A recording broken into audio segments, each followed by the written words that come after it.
Hello students, I am Jitendra Singh. Welcome to Anand institute YouTube channel.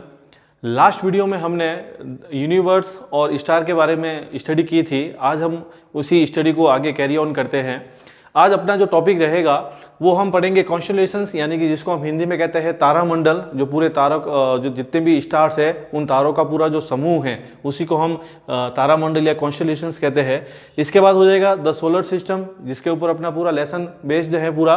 तो solar system किसे कहते हैं, solar system क्या होता है, उसके बारे में स्टडी करेंगे। और फिर आ जाएगा अपना नेक्स्ट द सन, यानी कि सूर्य के बारे में हम अपनी स्टडी करेंगे। तो आइए देखते हैं। सबसे पहले हम समझ लेते हैं कॉन्स्टेलेशंस क्या है, तारामंडल क्या है, इसके अंदर क्या क्या चीज़ें शामिल है, वो सारी चीज़ों को हम देखते हैं। If you watch the night sky closely, यदि कि आप रात के समय आसमान में देखते हैं, स्काई में देखते हैं, you can see clusters of stars, तो आपको वहाँ पे बहुत सारे तारे जो हैं, अनगिनत तारों के समूह जो हैं वो आपको दिखाई देंगे। जैसा कि आप सभी लोगों ने देखा भी होगा नाइट के समय जो है, रात के समय जब आप सोते होंगे, देखा होगा आपने कि रात जब भी आप देखते हैं आसमान के अंदर तो आपको बहुत सारे तारे जो है अनगिनत संख्या में स्टार्स दिखाई देते हैं, उनके समूह दिखाई देते हैं। This group of stars are called constellations. अब ये इसकी एक तरीके से डेफिनेशन होगी, इसको याद रखना है कि यही जो तारों का जो ग्रुप है पूरा जो आपको दिखता है, यही तारों का ग्रुप जो है उसी को हम कहेंगे कॉन्स्टेलेशंस, यानी कि तारामंडल कहेंगे, जिसमें ये सारे स्टार्स जो हैं वो फैले हुए हैं। ए कॉन्स्टेलेशंस में हैव जस्ट 10 स्टार्स और sometime more than a million stars. अब इसमें दो चीजें और ध्यान रखनी है कि एक जो कॉन्स्टेलेशंस होता है, जो तारामंडल होते हैं, उस तारामंडल के अंदर कई बार कम से कम जो है 10 स्टार्स भी शामिल हो सकते हैं, या फिर कई बार जो है उसमें मिलियंस ऑफ स्टार्स जो है उसके अंदर शामिल होते हैं। यानी कि कम से कम 10 हो गए, 10 तारों का एक समूह होगा तो उसको हम कॉन्स्टेलेशंस कहेंगे, या फिर उसमें कई बार 100 है, 1000 है, मिलियंस है, इस तरीके से जो है वो शामिल होते हैं। These are 88 constellations known so far। अब ये भी ध्यान रखना है कि अभी तक जो एस्ट्रोलॉजर्स है, साइंटिस्ट हैं, उन्होंने जो अभी तक जो खोज की है उसके आधार पे जो है उन्होंने अभी तक 88 कॉन्स्टेलेशंस की जो है उन्होंने खोज की है, पता लगाया है। यानी कि अभी तक जो हमारे यूनिवर्स में अगर हम देखें तो हमारे यूनिवर्स के अंदर जो है 88 कॉन्स्टेलेशंस जो है अभी तक मौजूद हैं। इससे ज़्यादा भी हो सकते हैं, लेकिन अभी उनकी खोज होना बाकी है, तो इस बारे में हम कुछ नहीं कह सकते। लेकिन जितनी खोज हुई है तो उसके आधार पर हम कह सकते हैं कि 88 कॉन्स्टेलेशंस जो है वो अभी हमारे मौजूद है, तारामंडल मौजूद है, जिसके अंदर तारों के समूह हैं। और कॉन्स्टेलेशंस में क्या होता है, जैसा मैंने अभी आपको बताया, जिसके अंदर कम से कम 10 तारों से लेकर कई मिलियंस तक जो है स्टार्स हो सकते हैं, उन्हीं के समूह को हम कॉन्स्टेलेशंस कहते हैं। तो ऐसे समूह कितने हैं टोटल, 88 समूह यानी कि जो है वो इसमें मौजूद हैं। You can identify some of these with naked eyes, यानी कि इनमें से बहुत से जो कॉन्स्टेलेशंस हैं, यानी कि जो तारामंडल है, उन्हें हम अपनी नंगी आंखों से भी देख सकते हैं। यानी कि नंगी आंखों का मतलब ये हो जाएगा कि उसके लिए आपको किसी प्रकार के कोई उपकरण, दूरबीन की आवश्यकता नहीं होगी। वैसे ही जब नॉर्मली आप रात के समय देखेंगे नाइट के अंदर तो वो आपको दिखाई देंगे। लाइक द उर्सा मेजर्स, अब उनमें से कुछ एक जो है उनके नाम भी है जिनको आप देख सकते हैं। तो उर्सा मेजर्स ये हैं, इसको आप जो है अपनी नेक्ड आई से नाइट के समय देख सकते हैं, जिसको हम हिंदी में कहते हैं सप्तऋषि मंडल। 7 तारों का एक समूह है ये, ठीक है ना। जैसा कि मैंने कहा था कम से कम 10 है, उससे कम तो समूह होता है तारों का। तो यहाँ पे क्या है, उर्सा मेजर्स के अंदर ये 7 तारों का एक समूह है, सप्तऋषि मंडल भी कहते हैं जिसको हिंदी के अंदर। तो इसको हम देख सकते हैं अपनी नेक्ड आई से। फिर है ओरियन, स्कॉर्पियस, टॉरस एक्सेट्रा। तो ये कुछ तारामंडल हैं, कॉन्स्टेलेशंस हैं, जिनको हम अपनी नेक्ड आई से भी देख सकते हैं। तो इस प्रकार अपना जो ये टॉपिक है तारामंडल, कॉन्स्टेलेशंस क्या है, कैसे हैं ये, तो ये सारा हो गया। फिर नेक्स्ट हम बढ़ते हैं अपने द सोलर सिस्टम के अंदर। What is the solar system, तो ये इसकी एक डेफिनेशन है। सोलर सिस्टम क्या है, तो solar system can be defined as the sun together with the 8 planet. ये ध्यान रखना, अब सोलर सिस्टम के अंदर सन और सन के साथ में हमारे जो 8 प्लेनेट हैं वो शामिल है। यानी कि सन हो जाएगा मेन, और उनके चारों ओर चक्कर काटने वाले जो 8 प्लेनेट हैं उन सबको मिला के जो बना है उसी को हम कहेंगे सोलर सिस्टम। ये ध्यान रखना।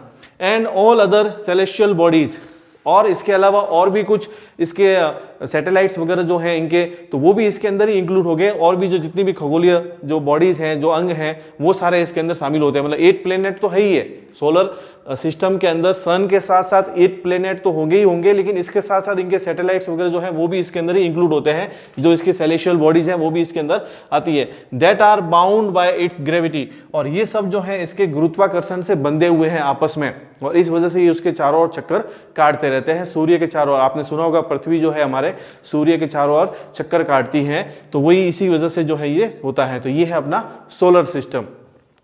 अब हम बढ़ते हैं नेक्स्ट अपना द सन, यानी कि सूर्य जिसको हम कहते हैं। अब देखिए, the sun is the head of the solar family. अब जब हम जिस सोलर सिस्टम की बात कर रहे हैं, उस पूरे सोलर सिस्टम का जो हेड है वो है सन। सूर्य जो है वो उसका पूरा हेड है, उसका मुखिया है, क्योंकि बाकी जितने भी प्लेनेट हैं, हम 8 प्लेनेट की बात कर रहे हैं, तो वो सारे के सारे क्या करते हैं, सूर्य के चारों ओर चक्कर काटते हैं। इसीलिए इसको क्या कहा गया है, सन को जो है सोलर फैमिली का हेड कहा गया है। It is the nearest star to the earth, और ये भी ध्यान रखना है कि ये अर्थ का सबसे नजदीकी स्टार है, इसी वजह से सूर्य हमें बड़ा दिखता है और इसकी रोशनी हमारे यहाँ पे पहुंचती है। मैंने अपने लास्ट वीडियो के अंदर आपको बताया भी था कि बहुत सारे इस यूनिवर्स के अंदर बहुत सारे स्टार्स हैं, और कई स्टार्स सन से भी बड़े हैं, लेकिन वो हमें इतने चमकते हुए दिखाई नहीं देते, वो बहुत ही छोटे दिखाई देते हैं। तो उसका रीजन क्या है, उसका रीजन ये है कि वो हमसे बहुत ज़्यादा दूर हैं, इस वजह से वो हमें आकार में बहुत ही छोटे दिखाई देते हैं, और जब आप रात के समय देखते हैं तो वो महज आपको बहुत छोटे और टिमटिमाते हुए दिखाई देते हैं। लेकिन सूर्य जो है वो हमारे पृथ्वी के सबसे नियरेस्ट है, इस वजह से जो है ये हमें बड़ा दिखाई देता है, और इसकी इतनी सारी रोशनी जो है वो हमारे यहाँ पे पहुंच पाती है। अब सन के बारे में कुछ मेन बातें हैं जो हम देख लेते हैं। तो पहली जो चीज है वो ये है कि like all other stars the sun is made of hot gases. मतलब जितने भी दूसरे स्टार हैं, उन्हीं स्टार की तरह सन भी जो है वो गर्म गैसों से बना हुआ एक गोला है, एक तरीके से। यहाँ पे सूर्य क्या है, सन, मैंने बताया था, स्टार जो है वो सारे के सारे गैसों के बने हुए गोले हैं, जहाँ से गैसें निकलती रहती हैं, और उसी से जो है वो लाइट, प्रकाश का उत्सर्जन होता है। तो सन जो है वो भी जो है दूसरे स्टार्स की तरह ये भी जो है गर्म गैसों से बना हुआ है। अब इसके अंदर कौन कौन सी गैसें हैं मेन, तो ये भी देखो फॉर जनरल नॉलेज के पर्पज से भी आपके लिए इंपॉर्टेंट है। आप याद रखिएगा कि सूर्य के अंदर हाइड्रोजन एंड हीलियम, ये 2 गैसें हैं। इसका मुख्य रूप से आप याद रखिएगा, hydrogen and helium are the main gases that make up the sun. ये 2 गैसों हैं जिससे ये पूरा सूर्य बना है। अगर आपको पूछे एग्जाम के अंदर कि सूर्य कौन सी गैसों से बना हुआ है, तो उनके नाम बताइए, तो आपको बताना है हाइड्रोजन एंड हीलियम। ये 2 गैसें हैं जिससे सन का जो है वह निर्माण हुआ है। फिर है the sun has surface temperature of almost 6000 degree celsius.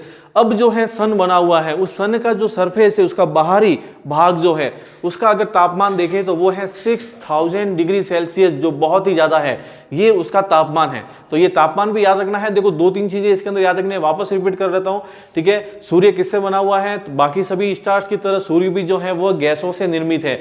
अब सूर्य कौन सी गैसों से निर्मित है, तो सूर्य 2 गैसों से निर्मित है, हाइड्रोजन एंड हीलियम।